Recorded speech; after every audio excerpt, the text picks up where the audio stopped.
Hey, what is going on, everybody? Welcome back to the channel and welcome back to the vlog. Hope everyone is having a fantastic day. We are back with the 2023 Cadillac Escalade, and it's hard to believe that it's been one full year since I took delivery of this vehicle on the channel. Today we are going to do a full comprehensive review of the Cadillac Escalade and go over all the ins and outs of this vehicle after 1 year of ownership. Towards the end of the video, I will explain why I'm getting rid of the Cadillac Escalade, why I'm done with the Cadillac Escalade. But as we go through this, I like to do these videos because it gives people a perspective of what it's like to own this vehicle in real life. I am not a media outlet that's given this vehicle to own. I am just an average Joe Schmo that's interested in this vehicle, that was interested in this vehicle, that's going to share what the cost of ownership is, what depreciation is, what insurance was, what it's like owning this vehicle as what was my daily for the last 12 months. Go over some of the pros and cons. I have full in-depth videos breaking down the 5 things I love and the 5 things that I hate about owning this vehicle. And I will share some of those as well as how this vehicle has worn and torn over the last 12 to 14 months that I have owned it. And as you guys know, I like to make sure that I own these vehicles for a full year, so you can check the receipts with the video when I took delivery. I know some people like to do a 1-year video when it's like 6 months into their ownership, or 2-year review updates when they're only a year and 5 months into it, and so on. But for me, I like to make sure that I own it not only for the full 12 months, but also own it for a good amount of miles as well. So I have 18,000 miles on the Escalade after 12 months of ownership, which is a lot more than I intended to put on this car when I took delivery of it. But if I am being fully honest, if you take one thing away from this video, I have actually really enjoyed owning this vehicle compared to all the previous vehicles that I've owned, because there's not a lot of drama in theater. It's clean, it's classy, the tech was good, not great, not industry leading by any means. The powertrain was mediocre at best, but it was just quiet and it was clean, it was comfortable. Things like Super Cruise, things like the onboard Wi-Fi, things like the hotspot, all of that made owning this vehicle a very pleasant experience despite the heavy cost of what it costs to really own an Escalade in what is now a down car market. If you are stopping by for the first time, this format might be new to you. I'm just going to do a full 360 review of the car, sprinkle in all the tidbits and the ins and outs, and go over some of the highlights of stuff at the end that's pertinent to the specific vehicle. So think of like a Doug DeMuro or Rady's Ride kind of review, except somebody that's owned the vehicle for a year can add a lot more context. So that's what I like to do with these 1-year update videos. And so if you are stopping by for the first time and you like this video, definitely give it a thumbs up. Leave a comment down below what your thoughts are on this video, as well as check out some of the other videos in the Escalade ownership series. And if you wouldn't mind, hit the subscribe button. I would greatly appreciate it. It's free, it makes the channel grow, it makes YouTube think I'm a bigger platform, and so intrinsically YouTube will share my videos with more people. So starting off with the front, very, very beautiful spec. I love the sport. I don't imagine owning an Escalade without being in the sport trim series. I think the chrome has become very tacky, so this is classy, this is elegant, this is high-end, it's very contrasting. I got so many compliments about this paint color. I got more compliments of the looks of this car than I ever did for the TRX, or really honestly some of the Corvettes that I had. More compliments than the Escalade or the Lincoln Navigators that I've had in the past as well. This car got a ton of compliments. People were asking me if it was a wrap. People were asking me if this is a custom paint color. No, this is a premium factory paint color that I did have ceramic coated, which I did share the cost of ceramic coating in PPF. I don't have that off the top of my head, so be sure to check out that video in the description below. But I had the front PPF, which I am very grateful for, because we'll go over that in a second. I didn't do the fenders. I don't think this car needs it, but the headlights and the whole front fascia, as well as all the little black various trim pieces, it did a fantastic job of holding up on this car over the last year, and I think it was well worth it because this car is very flat. Like most full-size SUVs, there's not a lot of aerodynamics. We're basically driving bricks down the highway. And so there's a lot of surface area to catch little rocks and pebbles and stuff on the ground. You can see in the summer there's sand and little rocks and pebbles all over the place. So on the highway, your front end is taking quite a beating. So having done PPF on the front end, this car has held up fantastic. The camera can show, I mean, it's like glass. The surface is great. A lot of bug splatter, you have to deal with that when you own a car, again, that has such a very flat profile and a very flat fascia. You guys can see here, there's a lot of little bug splatter that's really hard to kind of get rid of when you're washing, because the PPF is plastic, so it kind of embeds itself into that. And the ceramic coating helps, but again, it's just something you have to deal with when you have a car that has such a big profile that this one does. Otherwise, coming around the side of the vehicle, you have 22-inch wheels. They ride very good. I think the tires wear perfectly. I've had these tires on a lot of full-size SUVs, and they do a good job in terms of ride quality and wear.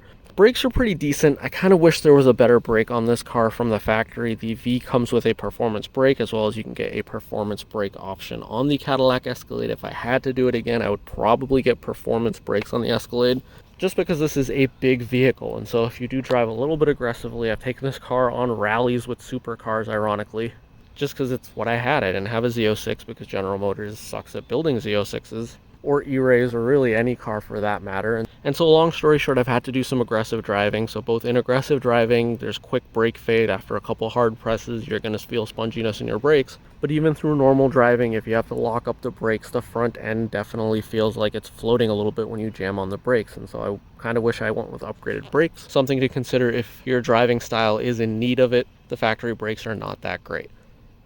Coming along the side, power running boards have been great. I have recently been having a couple small issues where it feels like I open the door and they don't open as fast as they normally did. They take maybe like a 1/10 of a second delay, and you notice it because you go to put your foot out and they haven't come out all the way yet because they had a delayed start. So something to monitor as this vehicle ages. Every Escalade, every Lincoln Navigator, I've seen Grand Wagoneers do it. After a couple of years, the running boards do get stuck. You have to lubricate them and take care of them. I have not had these lubricated yet, so maybe that's a quick and easy fix. But one thing to note, after a year, I have been noticing a little bit of finickiness with the power running boards. Coming into the inside, very clean. I had all-weather floor mats. I've taken them out because I am trading this vehicle in soon. The seat wear is actually very good. Compared to my Ram TRX video that I did after 1 year, or any of the Corvette videos, these seats have worn fantastically. And if I'm being very honest, they look brand spanking new. A couple little marks, just nothing major, stuff that will clean out with some leather cleaner. But big thing that you can note compared to Corvettes that I've had in the past is there's no wrinkles, there's no like kind of creases, or there's no real kind of like gads. You see a very little bit of wear here, but again, the driver's seat was filled for all 18,000 miles. If we take a look at some of the other seats, such as the back row, that weren't used as aggressively, I mean, these things are spotless and they're brand new. There was probably someone sitting in the second row for, I'd like to say 12 to 13,000 miles of the drive time that this car has taken in the last 12 months. Same thing for the front, maybe 7,000 miles. I'm just guesstimating. This is what the driver's seat alone was with just me. So you can see even with that mileage, there's no creases. There's really no big major wear and tear. There's no like little cuts or grooves that I saw on the Corvette that I've seen on the TRX. So General Motors does do a good job of the interior fit and finish on the Cadillac Escalade. In terms of other things about the interior, I think the rear entertainment package was a little bit of an overkill. It's very slow, it's glitchy, it doesn't even feel as powerful as a modern tablet. If you compare it to a modern tablet, it's probably comparable to the cheapest modern tablet. So it's very slow. I would like to see more CPU and more RAM added to this infotainment package, which I think the 2025 Cadillac Escalade will definitely up its game. But for 21 to 23, I think it's something that I'd rather honestly save a couple $1,000s on this package and hand the kids a tablet in the back seat, to be honest. Coming back to the driver's seat, I know this is where the focus is going to be. I love this interior. I really do. I love the layout. It's very intuitive. It's very comfortable to use. Everything feels very natural. I really like the physical volume knob. I'm glad to see that staying through in 2025. I like the kind of center control. I never really liked having to use like the touch thing or any of those touch pads like Lexus does, but it's good that you can still use the screen if you don't necessarily want to use the big knob, but it's still pretty easy.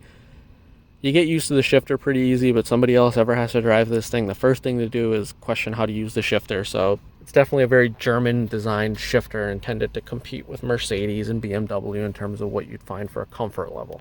Otherwise, overall, very roomy. I will cover Super Cruise a little later in the video, so definitely stay tuned for that. I'd love to do a dedicated video about Super Cruise, but I don't think I'm going to have this car long enough to get around to doing that, so I'll include that in today's video. Coming back here, third row, very spacious compared to any other competitor. I haven't been in the third row of a Grand Wagoneer, but Lincoln Navigator, Expedition, this has more third row space. Definitely more comfortable. I wish the third row was reclining, and I've said it before, and maybe General Motors heard me in this video, but in terms of the second row of the Cadillac Escalade, it leaves a lot to be desired. You have more comfortable second rows in the Palisade from Hyundai or the Kia minivan, the Carnival.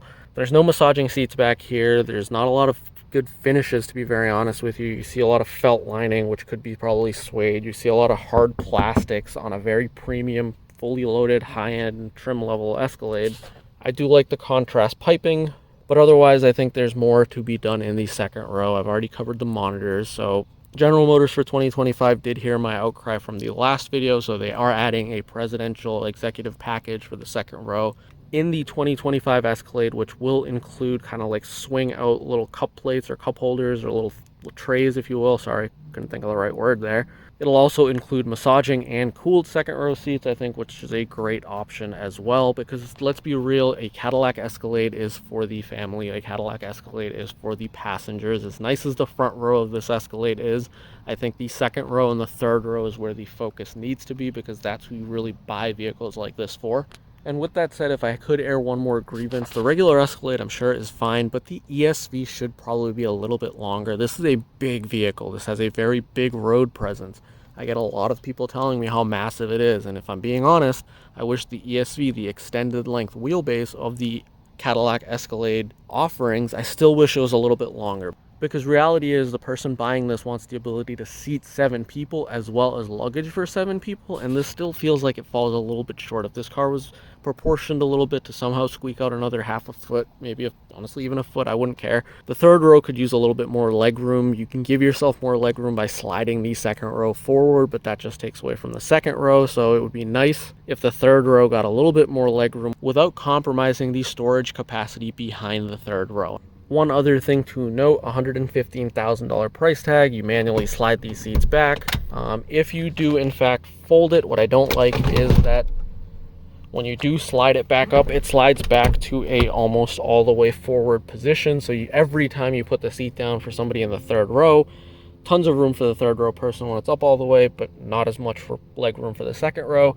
You still have to have the person adjust the seat back to give themselves decent leg room every time you put the seat down. Coming back behind the third row, I had the all-weather floor mats with the little fold-out pockets. I think they're fantastic. Check out some of my older videos to show that off. Actually really loved those mats. I've kept them in case I go to a Grand Wagoneer or if I go to a Lincoln Navigator next, just to mix it up. I might be able to fit that floor mat a little awkward unevenly, but those little cubbies were really fantastic. So a lot of room back here. I still wish it was a little bit more. You can never have enough storage capacity. You get a very, very good amount of storage underneath this as well for tools or little things. I like the ability to fold down the second and third rows from back here. You have to manually lift up the second row though, so it does not come up. I won't put it all down and pull it back up. You guys have probably seen that in a ton of other videos. But to be very honest, a good amount of room. You can comfortably seat 7 people with 7 people's worth of luggage on long road trips. I still fell short back here in terms of 7 people in storage, but I also travel with a lot of luggage because of my needs. This is a niche market. People buy these vehicles for maximum storage. Nothing's ever had the amount of storage and length that the Excursion has, I don't think, since the Excursion went out of style almost 2 decades ago. But it'd be nice to see somebody kind of offer that extra length. It would just be kind of cool for what you're looking for. It really fits the need of an Escalade ESV consumer. In terms of the engine bay, I've said it in previous videos, very disappointed with this powertrain. Even more disappointed that this is the powertrain in the 2025 Cadillac Escalade refresh, which means for a couple of years we are still stuck with this dinosaur of an LT engine. It's underpowered compared to its competitors. The Grand Wagoneer has 90 more horsepower than this car does. The Lincoln Navigator has 40 more horsepower than this does. This has comparable horsepower to the Ford Expedition. And I understand that they make a V, but I'm talking base engine to base engine. They need to find some power plant that gives you a little bit more passing power, because this car does feel underpowered for modern times. This is effectively the same core LT block with some minor internal upgrades and some little adjustments here and there for fuel injection and so on that they've had in the Cadillac Escalade for almost over a decade and a half now. So it would be nice to see them adopt a twin turbo V6, because this is not a car that's meant to be loud. So basically this is a great application for a twin turbo engine where the competitors have already all adopted that. An Expedition's been in a twin turbo for almost a decade now, so General Motors definitely is lagging behind the times here. And I won't bore everybody talking about the engine anymore. I've complained about that a lot in my last couple of videos, so hopefully General Motors gets their act together in terms of a good power plant for a over 6-figure Escalade. That's horsepower, that's fuel efficiency is definitely subpar to the competition. So now that we've done a full comprehensive walk-around review, you guys can see this car is worn and torn very, very well for the kind of abuse that it's built for, so I'm very thrilled in that aspect. Before I run out of sunlight, now it's a lot of talking. 2025 Cadillac Escalade will get a 55-inch wide display that's bigger than most TVs in most people's homes, definitely bigger than most TVs in people's bedrooms. So that'll be definitely very cool in the future. In terms of this car, if you are shopping for a used Cadillac Escalade from 2021 to 2023, take it for a test drive and check for rattles. I have a couple small rattles that I'm hearing in the second and third row. The seats don't necessarily latch down great, so sometimes you have to drive around with the second and third row folded down if you don't want to hear rattles. It's definitely not something you should be expecting in a $100,000+ vehicle. This particular one, priced at $115,000, should have better fit and finish. I've never experienced rattles in any of the Lincoln Navigators or in my friend's Grand Wagoneers. I actually have a close friend of mine that bought an Escalade right after I bought this one because he was so impressed with the stunning looks of it.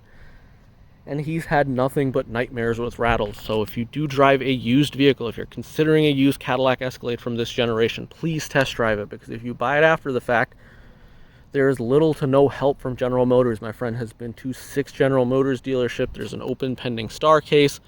He's been dragged through hell. It's every dealership pretty much tells him live with it. Corporate's telling him it's not acceptable, but they're not doing anything about it. So he spent almost 7 months banging his head off the wall, about to take a massive financial loss on a vehicle that's rattling, because he bought a used Cadillac Escalade that he assumed had the quality that we would expect with a brand that carries this price tag. So just something to throw out there, since you are watching a long-term review video and this generation is about to get old, make sure that the used car does not have rattles. If it does, run away to the hills. It's not worth it, even if it's a killer deal. In terms of Super Cruise, I think Super Cruise is amazing. I have never been an adopter of cruise control. I went hundreds and hundreds of thousands of miles over my lifespan driving, going out of my way to not use cruise control because I like control 100% of the time. But as I age, I have to say Super Cruise was amazing. It's not great in traffic, but Super Cruise is absolutely the best thing about this car, without question, without debate. Because I've driven this car 24 hours nonstop. I think 21 hours to be exact. I've driven it 21 nonstop hours, just stopping to fill up fuel. And it was so amazing in the middle of the night, from midnight to maybe 6 or 7 a.m. when your eyes are tired from going long range, short range with all the lights and the headlights, or the lack of light period. It is very nice to be able to just put Super Cruise on, let the car drive for hours and hours on open highway. And you can keep your eyes either focused on the long range or realistically focused on the short range, and you're not constantly adjusting your eyes, so you're very comfortable driving this car right through the night. And it has all the security stuff baked in, so it'll flash its lights at you if you're looking away, if your eyes aren't on it, if you start falling asleep, and it has all that built in. So it's just really nice to be able to take that strain off yourself and let the car do a lot of the mundane driving when there's no traffic in the middle of the night, or if there's very little traffic in the middle of the day and you just want to coast. The Super Cruise system was actually very, very good. So first experience with self-driving technology. I'm an adopter. I'm a fan. I would not use it in heavy traffic or even moderate traffic. The car does get confused when there's traffic and how to overtake, and sometimes gets stuck in the middle of a lane change and abandons it and changes its mind. So it does do little finicky stuff like that. But for me, the couple $1,000s for the 3-year subscription package that was standard on this car is well worth it for what Super Cruise offers you. So if you are considering a Cadillac Escalade, I highly recommend Super Cruise, because it will only get better. General Motors has a lot of highways mapped. My local highway was not mapped when I bought it. 3 months in, my local highway was part of their last round of updates, maybe 6-7 months ago. And now that's mapped. So General Motors is in real time adding more and more highways to their Super Cruise network, which is fantastic. Last little bit on value and cost of ownership. I paid $115,000 plus sales tax. So I'm into this vehicle for about $122,500. If I am trading it in right now, the best numbers that I'm seeing is about 85 to 88. So if you do the math, that's about $34,000 in depreciation and loss. Some of that, obviously, $7,000 so is sales tax. So you're realistically looking at $25,000, $27,000 in depreciation after 1 year of ownership, which is a lot to swallow. A lot of that has to do with the car market, the overall car market taking a hit, because these vehicles were selling for over MSRP, and General Motors enables bad actors and bad dealerships to fleece their customers over MSRP, which is just generally unfortunate, because I read a post that kind of made me very sad for this individual. An older gentleman bought it for his wife. Wife passed away after maybe 12, 13 months. He posted on Facebook, he's trying to unload the car, take the least amount of hit that he can possibly take. But there's no getting around it. A General Motors dealership empowered by General Motors to screw over their customers charged him somewhere around $25,000 over MSRP for a regular wheelbase Escalade Sport, about 12 months ago, that was what the market was back then. If you weren't informed, then General Motors was only giving allocations to the scummy big dealers charging over MSRP, and I say that because I experienced it firsthand. He bought that car for 25 over, and now it's worth 25 below MSRP as the market has completely cratered and crashed for automobiles in America. So this poor guy put maybe 6, 7, 8,000 miles on his car, and he took a whopping $40,000, $50,000 hit. He paid $5,000, $6,000 for garbage General Motors dealer ceramic coatings and warranties and shit that you take out that swear right there, but for stuff that he really didn't need, and he was fleeced. General Motors dealers that typically do ceramic coating, 9 times out of 10 for all dealerships, ceramic coatings are just garbage coatings that are Teflon, spray-on, junk.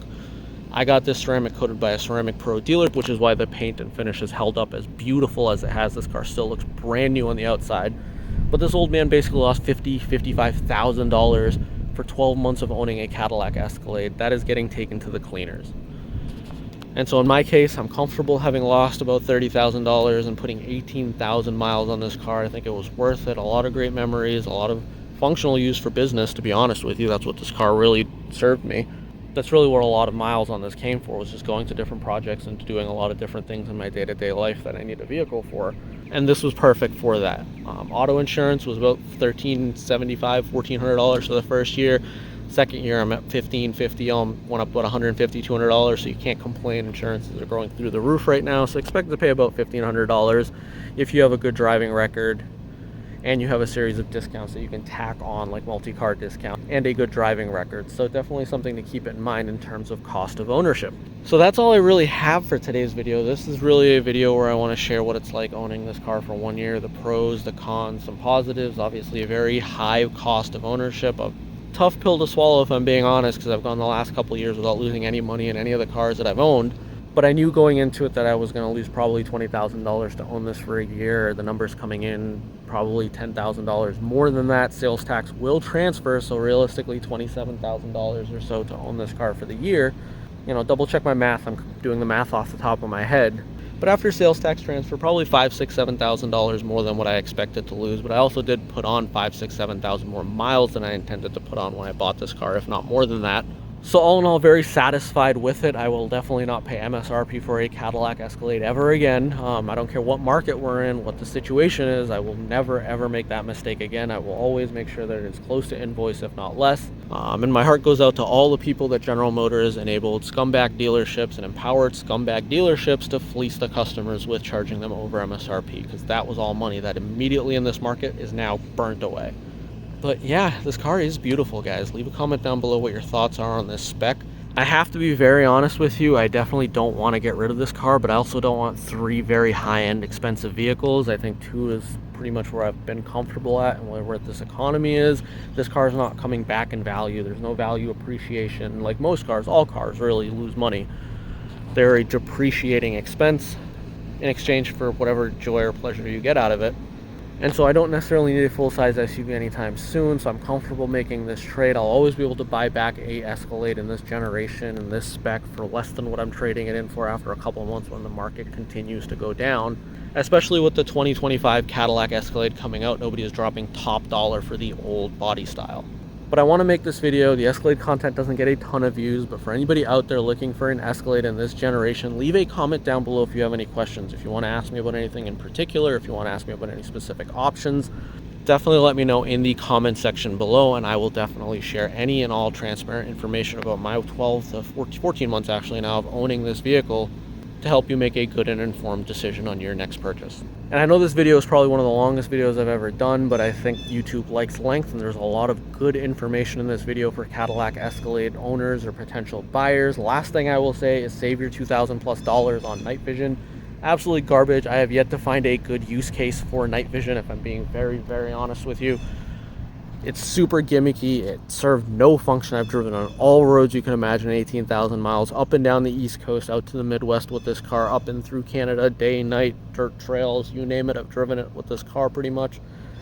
And I have yet to find a use case in which night vision does anything other than let me know whose brakes are very warm around me. That's about all it really does for me. And so with that said, definitely save $2,500 on night vision if you're considering speccing a new 2025, depending on how that configurator looks. As well as, guys, if you're considering that as a used car and you have an option between getting it or not getting it, depending on how the price breaks down, do not make a decision based on that. It's a garbage option in my honest opinion, but it was on this car, and otherwise it's checked every box for the spec I was looking for, down to the color of the inside, outside, and trim level, so I kind of got stuck with it. But if I had to do it again between the monitors and the night vision, I could buy the exact same spec with $5,000 less of a sticker, and that's $5,000 less I would have thrown out the window, because I don't think either of those options are bringing anything back to me. So that's all I have for today's video. Hopefully you enjoyed this video. If you did, make sure to give it a big old thumbs up. If you have not already, definitely go ahead and hit that subscribe button. And as always, until the very next video, I look forward to seeing all of you in the comment section below.